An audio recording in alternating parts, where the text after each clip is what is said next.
दोस्तों, काबा शरीफ एक ऐसी जगह है जिसके ऊपर से आज तक कोई भी परिंदा नहीं गुजरा है और दुनिया भर के किसी भी एयरलाइंस का कोई भी जहाज आज तक काबा शरीफ के ऊपर से नहीं गुजर पाया है। कुदरती तौर पर अल्लाह ताला ने काबा शरीफ की डायरेक्शन ही ऐसी रखी है कि कभी भी चांद और सूरज भी काबा शरीफ के ऊपर से नहीं गुजर पाए हैं। आखिर ऐसी क्या वजह है कि जिसकी वजह से काबा शरीफ के ऊपर से कोई भी जहाज या परिंदा नहीं गुजर पाता है, और अगर कभी कोई गुजरने की कोशिश भी करता है तो उसको कोई या तो कुदरती तौर पर वहां से धकेल दिया जाता है या फिर वो जलकर तबाह बर्बाद हो जाता है। अल्लाह ताला ने काबा शरीफ में ऐसी क्या खास बात रखी है जिसकी वजह से काबा के ऊपर से कोई भी जहाज या परिंदा नहीं गुजर सकता है? आज की इस वीडियो में हम आपको इसी के बारे में जानकारी देने वाले हैं और साथ ही हम आपको ये भी बताने वाले हैं कि एक बार जब किसी हवाई जहाज ने काबा शरीफ के ऊपर से गुजरने की कोशिश की तो उस जहाज के साथ में क्या हुआ, इसके बारे में जानकर आप भी हैरान रह जाओगे। इसलिए आज का ये वीडियो आप सभी के लिए बहुत खास है, आप इसको आखिर तक जरूर देखें। और सबसे पहले, अगर आपको भी काबा शरीफ से मोहब्बत है तो आप इस वीडियो को दिल से एक लायक जरूर करें और इस वीडियो को शेयर भी कर दें ताकि और लोगों को भी ये मालूम हो सके। तो चलिए दोस्तों, शुरू करते हैं। दोस्तों, इस्लाम में मक्का और मदीना को जन्नत का दरवाजा माना गया है, इसलिए हर मुसलमान अपनी जिंदगी में एक बार मक्का और मदीना जाने की ख्वाहिश जरूर रखता है और काबा शरीफ का तवाफ करना चाहता है, क्योंकि ये वही जगह है जहां पर हज मुकम्मल किया जाता है। मगर हैरानी की बात यह है कि पिछले कुछ दिनों से सोशल मीडिया पर एक पोस्ट बड़ी तेजी के साथ में वायरल हो रही है, जिसमें यह बताया जा रहा है कि काबा शरीफ के ऊपर से दुनिया का कोई भी जहाज या कोई भी परिंदा नहीं गुजर सकता है, और अगर कभी कोई परिंदा या जहाज काबा शरीफ के ऊपर से गुजरने की कोशिश भी करता है तो उसको या तो कुदरती तौर पर वहां से धकेल दिया जाता है या फिर वो जलकर तबाह बर्बाद हो जाता है।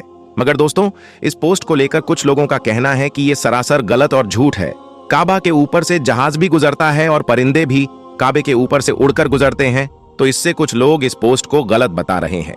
मगर हम आपको बता देते हैं कि ये पोस्ट झूठ और गलत नहीं है, बल्कि ये पोस्ट बिल्कुल सच है। आज तक कोई भी जहाज काबा शरीफ के ऊपर से गुजर नहीं पाया है। इसके बारे में बात करते हुए अब्दुल रशीद ने, जो कि पिछले 25 सालों से सऊदी अरब के मक्का शहर में काम कर रहे हैं, उसने बताया है कि मैं पिछले 25 सालों से खाना काबा में रहकर साफ सफाई के काम को अंजाम दे रहा हूं। मैंने आज तक किसी भी जहाज को काबा के ऊपर से गुजरते हुए नहीं देखा है और ना ही मैंने आज तक किसी परिंदे को काबा के ऊपर से गुजरते हुए देखा है। अब्दुल रशीद आगे कहता है, एक बार शाम के वक्त गलती से एक जहाज काबा शरीफ की तरफ आ गया, मगर हमने देखा कि जैसे ही वो जहाज काबा शरीफ के करीब पहुंचा तो उसकी डायरेक्शन कुदरती तौर पर अपने आप ही वहां से धकेल दी, यानी कि वो कुदरती तौर पर ही वहां से हट गया। दोस्तों, अब आपको बताते हैं कि आखिर ऐसा क्यों होता है। अल्लाह ताला ने काबा शरीफ में ऐसी क्या खास बात रखी है? अल्लाह ने काबा शरीफ में अपनी ऐसी क्या कुदरत डाली है जिसकी वजह से कोई भी परिंदा काबा शरीफ के ऊपर से गुजर नहीं पाया है और ना ही कोई परिंदा काबा के ऊपर उड़ पाता है? अल्लाह ने अपने घर काबा में ऐसी क्या कुदरत रखी है कि जिसकी वजह से काबा के ऊपर से गुजरने वाला जहाज हो या परिंदा, जिसको या तो कुदरती तौर पर वहां से धकेल दिया जाता है या फिर वो जलकर खाक हो जाता है या फिर वो काबा शरीफ की लाइन से अपने आप ही दूर हो जाता है। दोस्तों, क्या आपको ये मालूम है कि काबा शरीफ की तादाद 2 है? एक तो काबा शरीफ मक्का में है और दूसरा काबा शरीफ के ठीक ऊपर सीधा जन्नत में मौजूद है, जिसको रिवायतों में बैतुल मामूर कहा गया है, जहां पर हर वक्त 70,000 फरिश्ते दिन रात तवाफ करते रहते हैं। अब दोस्तों, आपको 3 ऐसी बड़ी वजह बताते हैं जिसकी वजह से मक्का शरीफ के ऊपर से कोई भी जहाज या परिंदा गुजर नहीं पाता है, यानी कि काबा के ऊपर से परिंदा या जहाज के न गुजर पाने की 3 असल वजह आपको बताते हैं। सबसे पहली वजह तो यह है कि काबा शरीफ को दुनिया का सेंटर माना गया है, यानी कि काबा दुनिया के बीचों बीच में मौजूद है और आज इस बात को साइंस भी मानती है। साइंस ने भी इस बात को कबूल किया है कि मक्का में बना काबा दुनिया के सेंटर में मौजूद है। इसी वजह से काबा शरीफ दुनिया के सेंटर में होने की वजह से सबसे ज्यादा ग्रेविटी काबा शरीफ के ठीक ऊपर और नीचे है, जिसकी वजह से यह होता है कि अगर कोई परिंदा या हवाई जहाज काबा शरीफ के ऊपर से गुजरने की कोशिश करता है तो गुरुत्वाकर्षण यानी ग्रेविटी की वजह से वो परिंदा या हवाई जहाज अपने आप ही काबा शरीफ की लाइन से दूर हो जाता है। इसका मतलब ये हुआ कि काबा शरीफ के ऊपर कोई भी चीज, चाहे वो परिंदा हो, हवाई जहाज हो या फिर कोई और चीज हो, अल्लाह की कुदरत से अपने आप ही काबा शरीफ के ऊपर से हट जाती है और उस चीज को कुदरती तौर पर वहां से धकेल दिया जाता है, यानी कि उस चीज को अल्लाह की कुदरत से हटा दिया जाता है। यही वजह है कि काबा के ऊपर से कोई भी परिंदा या हवाई जहाज नहीं गुजर पाता है।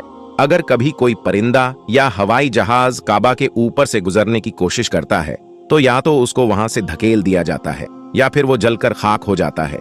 इस बात को आप ऐसे समझ लीजिए कि अगर हमारे पास में चुंबक है, उस चुंबक के पास अगर किसी लोहे की चीज को लेकर जाते हैं तो वो चुंबक अपने आप ही इस लोहे की चीज को अपनी तरफ खींच लेता है और वो उससे चिपक जाता है। उसी तरह से अगर कोई भी चीज काबा के ऊपर आती है तो गुरुत्वाकर्षण यानी ग्रेविटी की वजह से कुदरती तौर पर ही हट जाती है।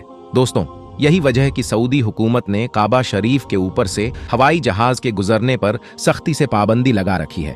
इसी वजह से किसी भी किस्म का हवाई जहाज आज तक काबा के ऊपर से गुजर नहीं पाया है। दोस्तों, इसकी दूसरी बड़ी वजह यह है कि आप सभी को मालूम है कि मक्का और मदीना में गैर मुसलमानों का जाना माना है, यानी कि गैर मुसलमान मक्का और मदीना में नहीं जा पाते हैं। इसलिए कोई भी मुसलमान अगर हज करने या उमरा करने के लिए जाते हैं तो उनका जहाज सबसे पहले रियाद शहर में उतारा जाता है, यानी कि उन सबको सबसे पहले रियाद में ले जाया जाता है।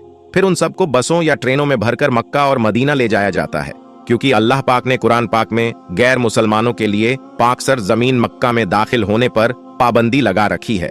और इसके अलावा भी ऐसी बहुत सी आयतें मौजूद है जो ये साबित करती हैं कि गैर मुसलमान मक्का और मदीना में दाखिल नहीं हो सकते हैं। इसलिए किसी भी हवाई जहाज को मक्का की सर जमीन में दाखिल होने से रोका जाता है, क्योंकि हो सकता है किसी हवाई जहाज में कोई गैर मुसलमान भी मौजूद हो और वो गलती से मक्का में दाखिल हो जाए। इसीलिए सऊदी हुकूमत ने सख्ती से दुनिया भर की एयरलाइंस पर इसके लिए रोक लगा रखी है, यानी कि तमाम एयरलाइंस के लिए नो फ्लाई जोन करार दिया गया है। इसके अलावा इसकी एक वजह यह भी है कि जिन इलाकों में ऑयल या रिफाइनरीज मौजूद होती है वहां पर भी किसी भी फ्लाइट या हवाई जहाज को गुजारने की इजाजत नहीं मिल पाती है, क्योंकि ऐसी जगह पर अगर कभी कोई हवाई जहाज गिर जाए तो फिर आप सोचिए कि वहां पर कितना बड़ा और कितना खौफनाक हादसा हो सकता है और कितना ज्यादा जान और माल का नुकसान हो सकता है। और मक्का शरीफ तो दुनिया की सबसे अहम तारीन जगह है। यही वजह है कि किसी भी हवाई जहाज को काबा शरीफ के ऊपर या करीब भी आने नहीं दिया जाता है, क्योंकि खुदा न खास्ता अगर कभी कोई भी मुस्लिम या काफिर या फिर कोई दहशतगर्दी के इरादे से किसी हवाई जहाज को हाईजैक करके मस्जिद अल हराम के पास ले जाकर उसको मार दे तो फिर कितना बड़ा नुकसान हो सकता है। इसलिए सऊदी हुकूमत ने पूरी दुनिया के लिए ये वार्निंग जारी की हुई है कि अगर किसी ने भी काबा के ऊपर से हवाई जहाज गुजारने की कोशिश की तो उसको मिसाइल मारकर फौरन ही तबाहो बर्बाद कर दिया जाएगा। तो दोस्तों, इससे मालूम होता है कि सऊदी हुकूमत की वजह से भी किसी भी हवाई जहाज को काबा शरीफ के ऊपर से गुजारने की इजाजत नहीं दी गई है। अगर हकीकी तौर पर देखा जाए तो काबा शरीफ सबसे पाक और मुकद्दस जगह है और यहाँ पर आकर दुनिया का हर मुसलमान अल्लाह की इबादत में मशगूल हो जाता है। ऐसे में अगर हवाई जहाज वहां से गुजरने लग जाए तो मुसलमानों की इबादत में खलल पैदा होने लग जाएगा। इस वजह से भी काबा के ऊपर से हवाई जहाज को गुजारने की इजाजत नहीं दी गई।